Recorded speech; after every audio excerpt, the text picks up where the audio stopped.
Uchiha Shisui Uchiha Obito だ Uchiha Itachi 俺は Uchiha Sasuke Uchiha Madara だ Welcome back, guys. AnimeScale here, and today we are ranking the Uchiha clan from weakest to strongest. For anime-only viewers, this video is going to contain manga spoilers, so if you don't want to get spoiled, click off the video and come back later. I'm not going to scale Sasuke without the Rinnegan here, since he has done nothing so far in the manga. So without any further ado, let's get into this list. Out of all the Uchiha, Izumi is one of the fastest to unlock her Sharingan. In fact, she awakened it at an even earlier age than Itachi himself. Given that, you might think she'd end up being pretty strong. So why is she at the bottom of this list? Well, despite having the Sharingan, she never really had the chakra to use it. In fact, it got so bad that she would pass out soon after she used the Sharingan. We don't have any exact feats for her, but being an Uchiha that can barely even use her dojutsu sees her ranked at the bottom of the list. Mikoto is someone we don't really know all that much about. We don't even know if she ever awakened the Sharingan, but it would be pretty weird if she hadn't. What we do know is that she's a Jonin who eventually retired from being an active ninja in favor of trying to raise Itachi and Sasuke. So we're just going to assume she's strong, but someone who got pretty rusty over time. These are the three stooges we see in Sasuke's flashbacks trying to bully Itachi of all people. Yes, they aren't very smart. What they do, however, all have is a fully matured Sharingan. I've ranked them all here by age, assuming they got more battle experience as they got older. We don't really have any feats for them, unless getting humiliated by Itachi is a feat. The future Hokage is definitely nowhere near as strong as she's going to be in the future, but she's still pretty strong. Even now, she can use Lightning Release and her father's Chidori. If that wasn't enough, she also inherited Sakura's ridiculous strength and chakra control. She also seems to be something of a combat genius, seeing as how she perfectly dissected and then countered Boro with her team, someone miles above her in strength. She might jump way up in this list if she unlocks her Mangekyo after the apparent death of Boruto. Who knows how far that'll go, but I imagine she'll get a pretty ridiculous power to keep up with Boruto and Kawaki. Tajima was the leader of the Uchiha during the Warring States period. We don't really have any feats for him. All we do know is that he never unlocked the Mangekyo. The reason he's so high is because he was the leader of the second strongest clan during the clan war days, so it's a little unlikely that he was a pushover. Still, I can't really put him any higher without knowing a little more about him. Kagami was literally the only Uchiha that Tobirama himself trusted. He was said to be someone more talented than Shisui, though without ever unlocking the Mangekyo, it's a little hard to say how true that is. What we do know, however, is that he was part of Tobirama's own team during the first Great Ninja War. Remember, here he was teammates with people like Hiruzen and Danzo, so he was probably somewhere around their level of strength at the time. We're going to be looking at all of Sasuke's different forms, and there are a lot of them. Starting off with post-Orochimaru absorption Sasuke. It's shown multiple times that Sasuke was already at the Kage level, seeing as he single-handedly beat Deidara, who ended up beating Gaara just an arc before that. He also ended up pressuring a near-death Itachi, who wasn't trying his hardest, which is still pretty impressive. Moving on with Sasuke's father, who is probably one of the biggest mysteries in all of Naruto. We know so little about him, yet what we do know just makes him sound really strong. Fugaku is one of the few people who unlocks the Mangekyo Sharingan. We have no idea how he did it, or what his powers are. What we do know is that he was someone capable of controlling the Nine Tails, which is why the Uchiha were ostracized after the Nine Tails attack to begin with. We also know that he was at some point a candidate to become Hokage, but that's all we got about Fugaku, so I can't really put him higher than this. Yes, I know what you'll all say. Izuna was apparently almost equal to EMS Madara. So why is he so low on the list? Well, it's because that statement makes no sense. Izuna was frequently fighting on par with Tobirama, someone miles and miles weaker than either Hashirama or Madara. In fact, he even got killed by a Tobirama who just invented the flying Raijin technique. Sure, he was probably the second strongest Uchiha at the time, but he was nowhere near as strong as some people might think. We're only going to be talking about canon Shisui this time, so no Ninja Storm Susanoo. Shisui probably had one of the highest potentials of any ninja we've seen in the whole series, right alongside Itachi himself. He was known as Shisui of the body flicker because he was so good at the body flicker, it felt more like he was teleporting than moving. He was one of the fastest and deadliest ninja alive. If that wasn't enough, he also has one of the most ridiculous Mangekyo abilities we've ever seen, Kotomatsukami, a one-shot genjutsu that puts a single person under a permanent hypnosis. Sure, the cooldown between uses is literally 10 years without Hashirama cells, but in a life-or-death fight, Shisui could always beat someone way stronger than him. The thing is that Shisui never actually used the jutsu. The only known characters shown using it are only Danzo and Itachi. So considering his talent and body flicker, Shisui has to be placed in the high Kage tier, even if we've seen very little of him in the actual show. Sasuke during the Kage summit was ridiculous. After getting his Mangekyo, he had the bright idea of attacking all of the Kage at once. The crazy thing is, it was even working. Sasuke and his team gave all of them a really hard time, with his new Susanoo and his Amaterasu. Not only did he give all of the Kage, excluding Inoki, a very hard time, but with some help from Karin, he even managed to kill Danzo. Even after all that, and being half blind, he was more than ready to take on Naruto and Kakashi all over again. That just shows how ridiculous Sasuke really was at this point, if a little careless and inexperienced with his dojutsu.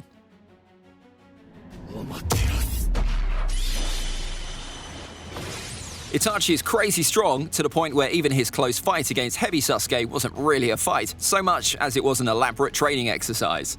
Itachi has Tsukiyomi, which, while not as strong as Kotomatsukami, really isn't that far off. It did one-shot Kakashi back in part 1 after all. He also has possibly one of the top 3 most broken Susanoo we ever see, and that's while it's an incomplete Susanoo, having both the Yata mirror that can deflect all physical attacks and the Totsuka blade that can seal anything. It has the perfect attack and defense. This thing was also durable enough to tank a Kirin, which blew up the entire Uchiha hideout. The only reason we're not scaling Itachi higher is because he was half blind and half dead at this point, nowhere near his prime.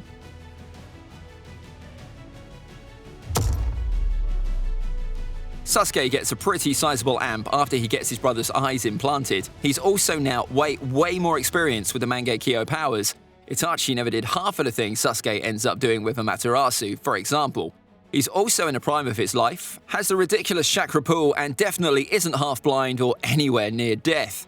With all that, I'd say he just barely edges out the Itachi he fought before. Of course, that was an Itachi who was nowhere near his best. As an Edo, Itachi is immediately way stronger than he was near the end of his life. He now has infinite chakra, no blindness, and no illness. He isn't as strong as he was in his prime, but he's still a lot stronger than he was against Sasuke. We can see this directly in the Sasuke-Itachi fight against Sage Mode Kabuto. Here, Itachi was miles more useful than Sasuke was, just showing off how much better of a ninja he is. We also find out that he has another one-shot technique, Izanami. If that isn't enough, we also see him in the B-Naruto fight against Edo Nagato. Here, both B and Naruto were pretty much helpless against the reanimated Nagato. Both of them would have actually died if Itachi wasn't there to step in. That's how bad it was. This was a KCM1 Naruto, by the way. All of this just goes to show how crazy strong Itachi is, even as an Edo. What's there to even say about Obito, really? He has the single ridiculous Mangekyo ability we ever see in the series, to the point where he literally only ever gets hit twice before the 4th Great Ninja War. Kamui instantly makes him one of the deadliest ninja alive, but he has plenty of tricks besides that too. He can use wood release thanks to the Hashirama cells, which also means even with just the base Mangekyo, he'll never go blind. He can use Izanagi should Kamui ever not prove enough, and as a teenager he was strong enough to extract, summon, and instantly genjutsu the Kyuubi itself. Even during the Kage summit, he was so ridiculous that he just sat there in front of all 5 Kage and monologued, and they legitimately couldn't do anything to stop him. There's a reason why he was the real leader of the Akatsuki, even before Nagato and Itachi. He was the strongest there. Obito's defense is so crazy that there is legitimately no way to beat him if he decides to just not fight. Remember, there's absolutely nothing stopping Obito from just chilling in the Kamui dimension for half an hour every time his Kamui duration is about to run out. That's actually crazy.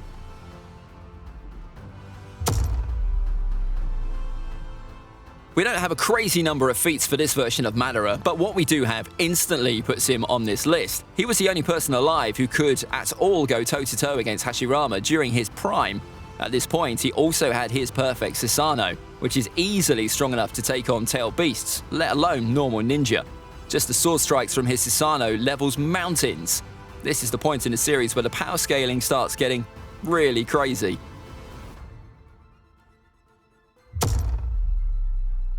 If you thought Obito was broken before, he's only more broken now. Now he can use the Paths of Pain just like Nagato. He can also himself use all the Rinnegan powers we know, except he usually prefers not to. The funny thing is that these Rinnegan powers actually make up for the few weaknesses he has if he ever used them. Just imagine having to wait for the one moment Kamui runs out to hit him, only for him to use Almighty Push. That's as demoralizing as it can get. Oh, and he can also summon the Gedo Mazo now. This Obito is so ridiculous that it took Guy, Naruto, and Kakashi to not beat him. Kakashi just happened to be the only person on the entire planet who could counter Obito's Kamui with Obito's Kamui. If that was anyone else, all three of them would have died. That's just how absurd War Arc Obito is. Madara was pretty broken during his prime, but he decided to take it just a few steps up when fighting Hashirama. He ended up controlling the Nine Tails, which is by far the single strongest tail beast after the 10 Tails itself. It's so strong that alone at half its strength, it equaled the tail beast bombs of several other tail beasts. Except this isn't ridiculous enough, and Madara went even one step ahead of that. He cloaked the Nine Tails in his perfect Susanoo, creating the Majestic Attire Susanoo that is probably closer to a world-ending threat than a village-ending threat. Yes, I know Indra isn't strictly an Uchiha, but we kind of have to include him here since he's where the whole Sharingan thing even comes from. Indra is pretty crazy, having some of the strongest genes we've ever seen. With just the base Mangekyo, Indra was able to unlock the perfect Susanoo, something nobody has done since. He's so strong that he was comparable to Asura, an Asura who literally got 6 past powers, by the way. Despite just having a regular Mangekyo, he doesn't go blind even in old age, which just goes to show how durable he must be. We don't really know what unique Mangekyo ability he had, despite the Amaterasu used against his brother, so it's possible he'd be even higher up on the list.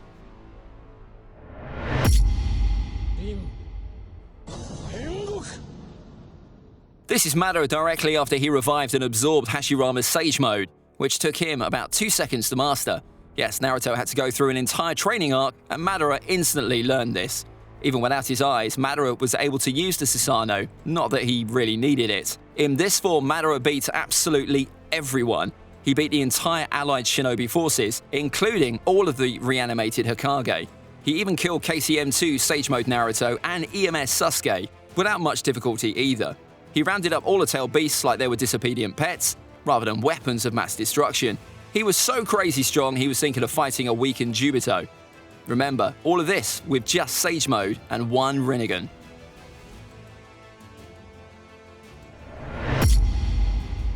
Juubito was the first taste we got of a 10-tailed Jinchuriki, and it was a sight to behold. Juubito was on another level, to the point where even KCM Minato wasn't fast enough to keep up with him anymore. He now had the truth-seeking orbs, and is hands down the strongest user of them in the entire series, using them for the perfect attack and defense that they were meant to be. Juubito was so strong that he didn't really lose until he got Talk no Jutsu'd by Naruto.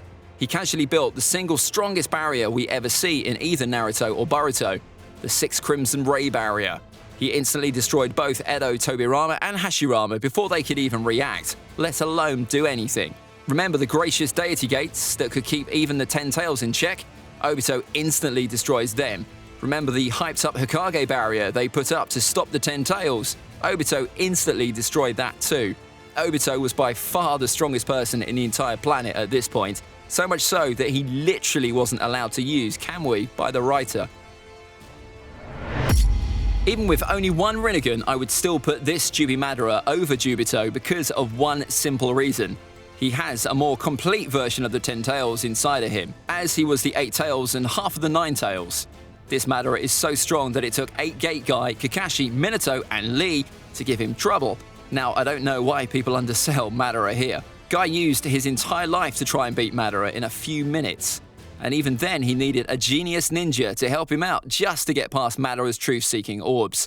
Even then, despite using his ultimate move, Madara didn't actually die. Sure, he said he was close to death at one point, but he regenerated in seconds. Sasuke gets an absolute massive boost with the Rinnegan and gets access to one of the strongest abilities in the whole series. Something so strong it gave even a Shiki a migraine, though Sasuke isn't that good at using it just yet. He's so strong he's relative to 6-pass mode Naruto with the Bijou cloak. This Naruto, even without his cloak, cuts not only Madara in half, but his attack just casually knocked the God Tree itself down too. Sasuke should be able to match that easily enough. Besides, Sasuke has plenty of crazy speed feats of him blitzing an even stronger version of Madara, so he's at least stronger than Madara before he absorbs the God Tree. This is a bit of a weird one. For some reason, people really underestimate God Tree Madara, especially in relation to Naruto and Sasuke. What they forget is that this is in relation to both Naruto and Sasuke. The two are teaming up against him. While Rinnegan Sasuke did definitely blitz this Madara a few times, it wasn't like he could worry about just Sasuke alone. He has ridiculous 6-pass jutsu at his disposal, like the Light Fang, a jutsu meant to actually be one of the fastest jutsu in the show. Besides, it's not like this Madara was especially worried in his fight against Naruto and Sasuke either. He was calmly analyzing them and figuring out their abilities. He even figured out Sasuke's ability in record time. This Madara would definitely not have an easy time fighting Rinnegan Sasuke, but I think he would win out with high difficulty.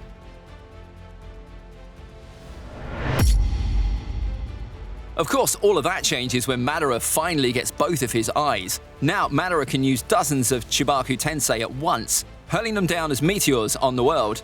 He has 4 Limbo clones that are almost as strong as Madara himself is.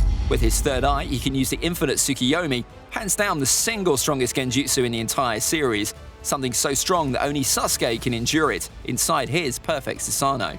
This Madara felt plenty confident taking on both Naruto and Sasuke at once. In fact, he was so stupidly ridiculous, even Kishimoto had no idea how to kill him off, which is what gave us that infamous Kaguya moment we all remember. Still, with enough time, Sasuke does end up surpassing even that version of Madara. As an adult, Sasuke has mastered Ameno Tejikara, one of the strongest and most versatile space-time ninjutsu out there. In Boruto, he's going toe-to-toe against Otsutsukis. These Otsutsukis are all stated to be a bigger threat than Kaguya, to the point where she was legitimately scared of them.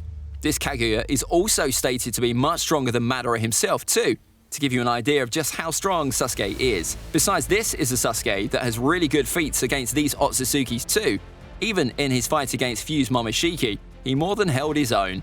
A lot of people seem to forget that both Naruto and Sasuke were really only at around half their overall power in this fight, meaning a rested Sasuke would be a match for even Fused Momoshiki if it really came down to it. This is a Sasuke that gave even a Shiki himself trouble. The single strongest Naruto villain we are probably going to see for a good while. This Sasuke would hands down be the strongest Uchiha we've seen so far.